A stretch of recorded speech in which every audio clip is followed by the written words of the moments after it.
Hello, and welcome to another episode of the Curious Mind podcast. My name is Gabriel Ellis. I'm a psychotherapist, and in my therapy, I try to apply the highest standards that I can in terms of concepts and in terms of understanding of how the human mind works. Today, I'm tackling a big topic, which is self help literature and self help culture. It should be no surprise to you that this is a huge market. Hundreds and thousands of books are sold every year in this genre. YouTube is full of self help videos and tips, tools, tricks, hacks, and so forth, how to develop oneself in a seemingly effective and straightforward way.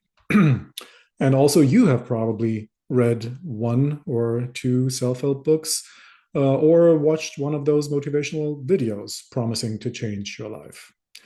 But how effective are those tools in the long run? As experience has showed, since the 1980s at least, that the self help industry often gives us overly simplistic, static solutions to complex and dynamic problems. One good example of this is the book with the title The Pursuit of Unhappiness by Paul Watzlawick. He was a communication specialist, and that was in the beginning of the 80s, where he was surprised that in spite of an ever growing market of self help books, people seemed to have to become more and more miserable, or at least not much has changed in the state of affairs, where it should be the case that with all this good knowledge around, and with all of those advices and recommendations and a further psychologization of everyday language, people should be better equipped to deal with their lives and to solve their issues. And I would say that, again, we are in a similar period today. There is more information of how to lead a good life than ever, also with the availability of videos and all the other platforms that are out there. And also, it has seeped through everyday language. And yet, the numbers speak for themselves. There are mental illnesses, teenagers, young people suffer from it. There are difficulties with isolation and loneliness. So, wherever you look in, for example, in the Western world, where the availability of this information should be there, it didn't move the needle that much. And the question does self-help culture contribute to that? Would the worsening of the mental health of the public, would it be worse without self-help information? So it's unclear how those kind of conflicting informations fit together there. And I don't pretend that I have an answer today, but I want to point out a few difficulties that self-help culture faces and doesn't address enough. I want to contrast this with an approach that is based on the philosophy of Hegel, and it's called the dialectic process. This is quite complicated in detail, but I think that I can break it down, especially in the context of the conversation today about self-help culture, to a more approachable level. This tool of dialectic process can help you, I think, to understand not only what's wrong with self-help, but also how to go beyond it for a deeper development. And when I say self-help, I mean the self-help culture in terms of books and so on, the genre that it is. I don't mean that people helping themselves in their own development, which is of course great. Okay, take for instance the idea of positive thinking. While it's clearly important to maintain a positive outlook, self-help literature often presents this, which is the idea of positive thinking, as a universal solution. The problem is life is complex and dynamic. What happens when your positive thinking isn't enough? What happens if your challenges demand a more nuanced and perhaps even pessimistic approach every now and then? This is where self-help literature often falls short. It gives you a tool And it says this will work no matter what. But life doesn't work like that. Contexts change, situations evolve, and what works in one scenario fails miserably in another. Also, self-help is static in nature, and because of that, it ignores the inherent complexity of life. So it should be clear that by offering rigid solutions, this limits the possibilities for a real personal development, because I assume that reality is simple. It looks very convincing when someone charismatic describes it or when I read it in a book.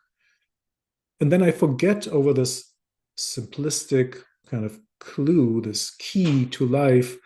I forget how complex and how intertwined and ever shifting life is. Another example, take any book that tells you to visualize success, to manifest success. While that might work for some, what about when life interferes with your plan? What happens when you fail despite visualizing your success every single day? Do you then blame yourself for not doing it right? And here's the pattern. When the rigid tools don't work, people often feel like they have failed, when in fact, it's the simplistic tool that has failed them by not being according to the complexity of life. Okay, now let me describe in short Hegel's dialectic. I think this is the antidote to such simplistic approaches. Dialectic here means that life doesn't stand still, and the experiences that I make change my perspective both on myself and on life in general. So after I have experienced something important, profound, stressful, etc., my whole coordinate system has changed. I am not the same person as I was before. So I cannot expect that the tools that have helped me before this event, a month ago, a year ago, will work in the same way. The background has changed. I have changed. And so necessarily the tools that I want to employ have to change as well. Dialectic is a philosophical term. And again, I don't need to get into it, or we'll describe it in more detail in future episodes. But it shows how the process of thinking, according to Hegel, moves through stages. We start with a concept, let's say positive thinking. We apply it, and now we don't stand still. We see the limitations of that. And so we apply our understanding, we change our tool, we apply that to life until we face another limitation. So even our adapted understanding will hit a wall, will hit a limitation. And then I adapt this new tool again, and so forth and so forth. This is the dialectic process.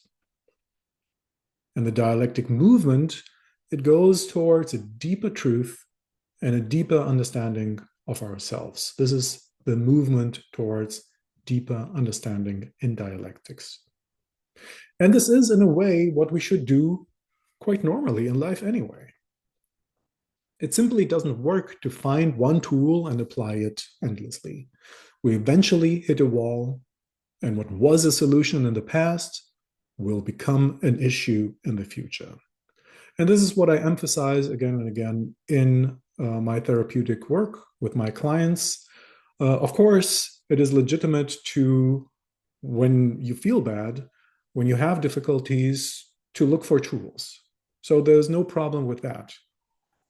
And there are often very good tools for specific situations and for specific people, and I have no problems to recommend them. But I let them know, don't completely trust that what works now will be helpful in the future as well. Eventually, the solution for this issue, if it becomes a habit and you try to apply it in an indiscriminate way, it will become an issue because you will get used to applying it, reaping the reward, being successful with that. And that success because the situations and the problems will have changed in the future, it shifts. And with a shifting background, I cannot expect that the old tool, that my old understanding is ever in the future sufficient.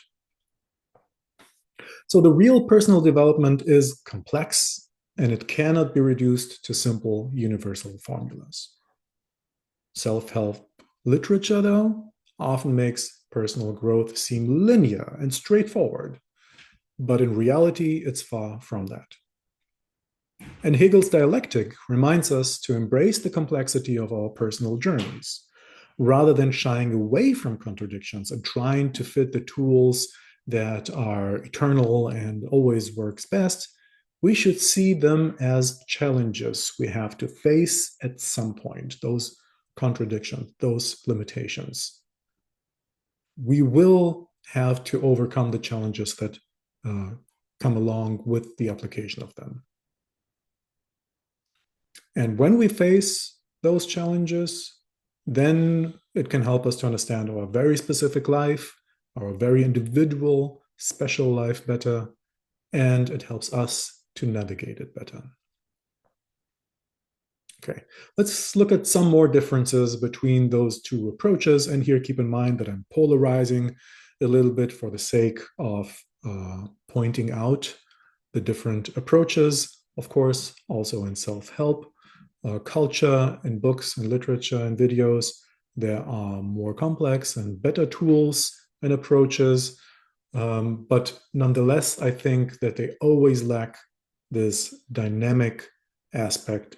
And even if for market reasons alone, if I am trying to sell you a book or a tool and I tell you, look, this tool has limitations, it will not always work.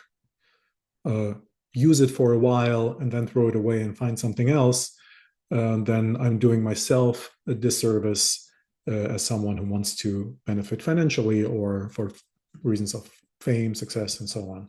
So this is one kind of systemic reason why the self-help literature doesn't point that out in itself, even if maybe its authors would know that. Okay, so self-help literature often fails to recognize the limitations of the tools it presents.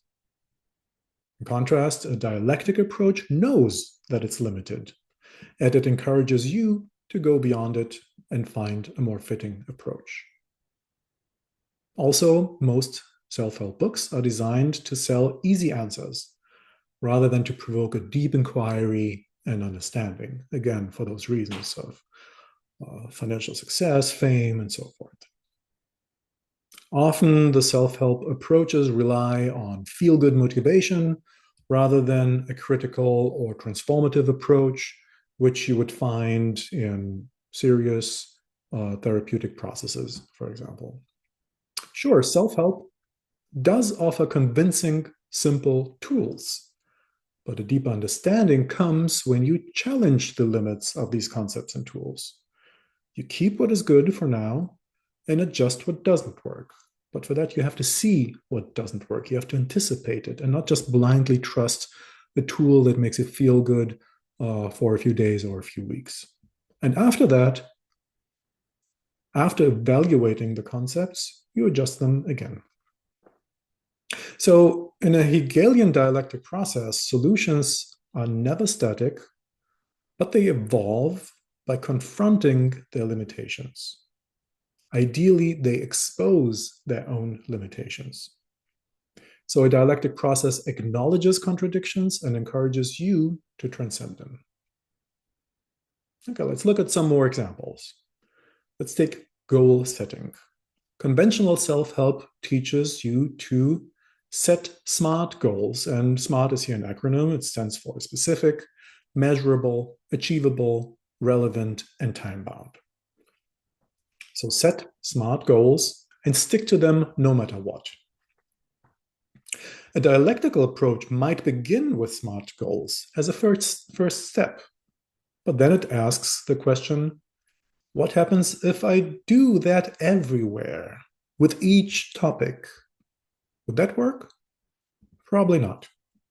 Because what about goals that just cannot be squeezed into a specific measurable form?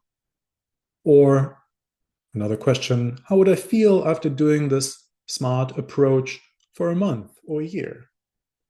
When would I start to feel like a robot or burnt out? These are all questions that aim at understanding the limitation of this tool that seems so reasonable, practical, and successful on first glance.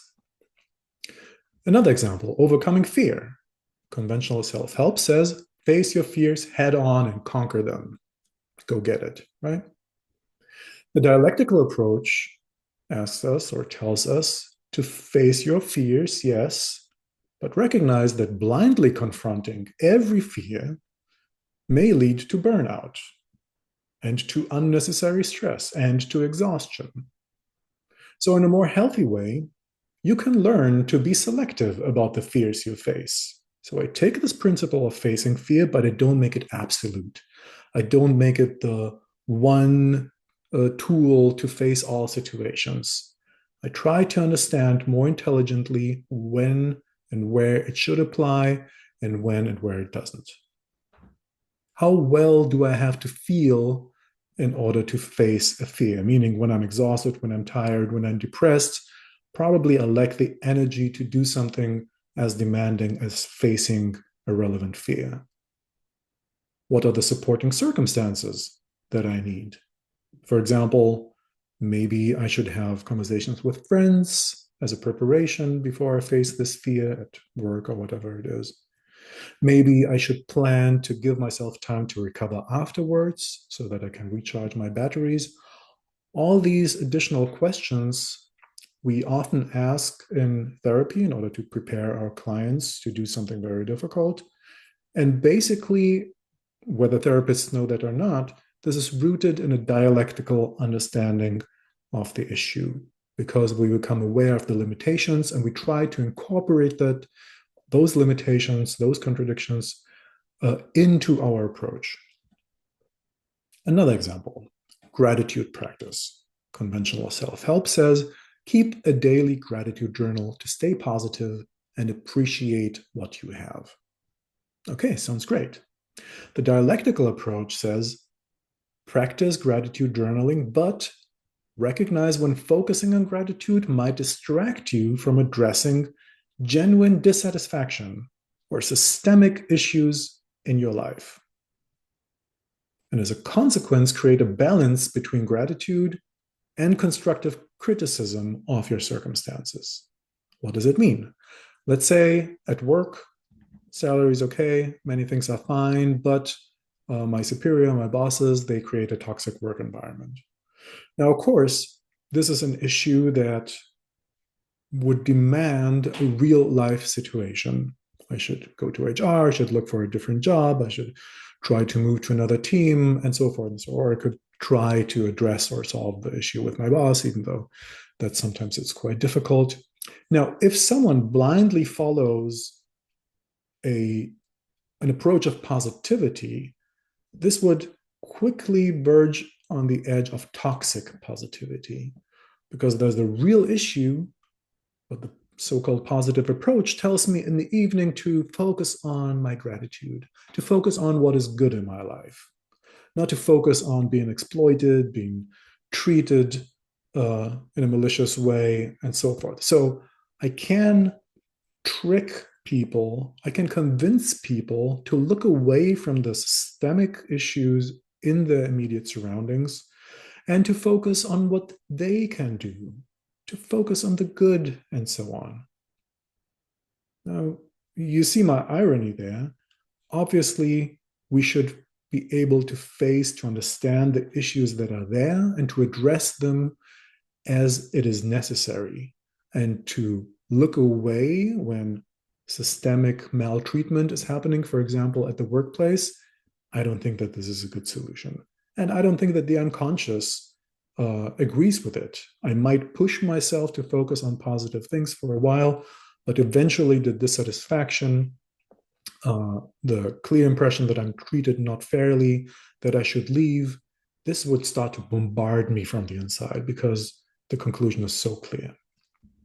Another example, self-care and self-love, big topics nowadays. Conventional self-help would be, it is your time to take care of yourself because nobody else will. Prioritize yourself and your needs. But for many people, this leads to an aggressive egoism. They tend to see themselves as victims or potential victims, and then they stand up for themselves, which is good, but not in a measured way, but kind of in an aggressive self-assertiveness, in an egoistic way, to which the unconscious, by the way, responds negatively. People who kind of go in that direction with a good intention to stand up for themselves become aggressive and self-absorbed, the unconscious will recognize that they are in a major disharmony with their surrounding. So the unconscious can develop an oversensitivity towards maltreatment, and then I see microaggressions everywhere. I learn to perceive the people around me and my surrounding as potential enemies all the time. So I might fall out of balance with my surrounding by over focusing on issues, on me not being strong enough, not taking center stage.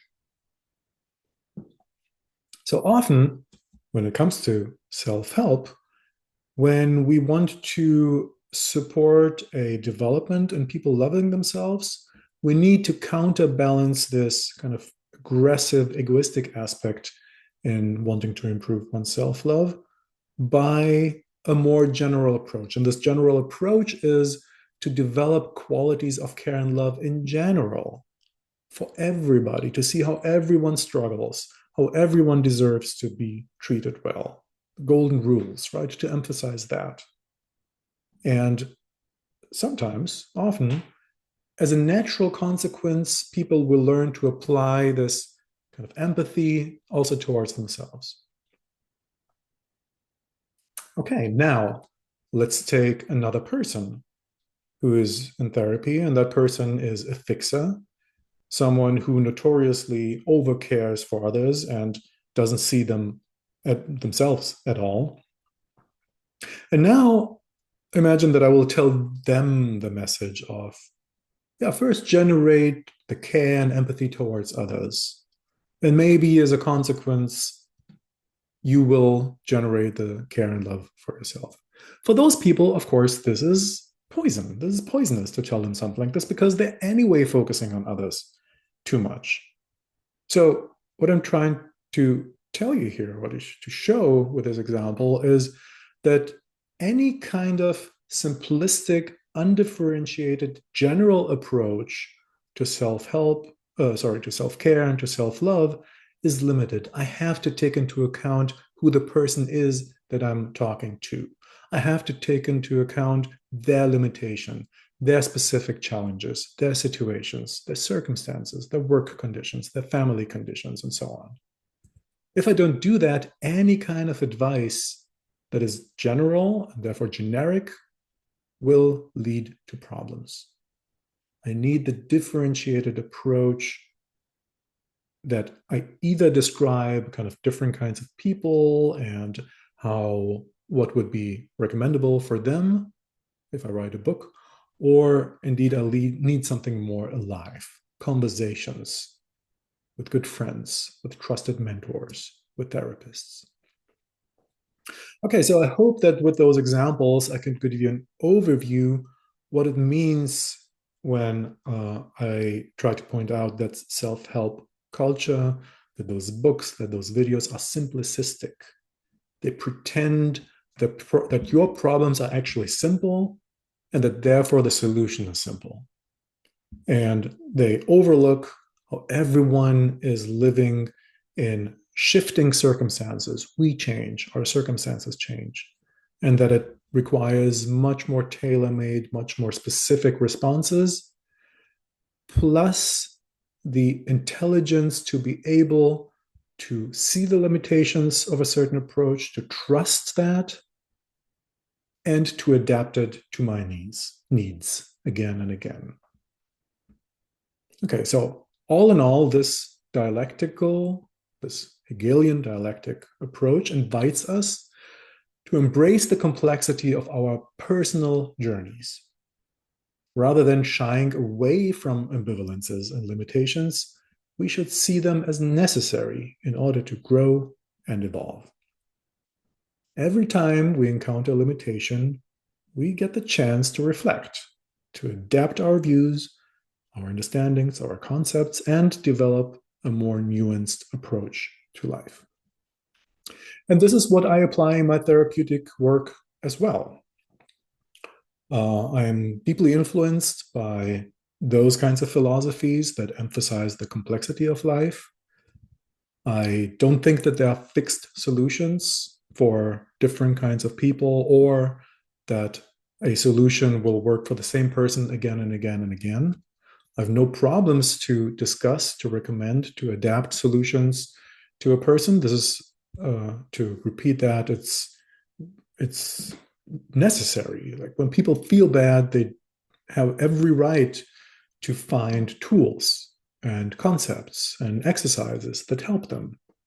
But we should never fall into the trap of blindly trusting a technique and a concept, and absolve ourselves from the responsibility to periodically reevaluate if this is still what I want to do, how I want to do things, or if I should change that perspective.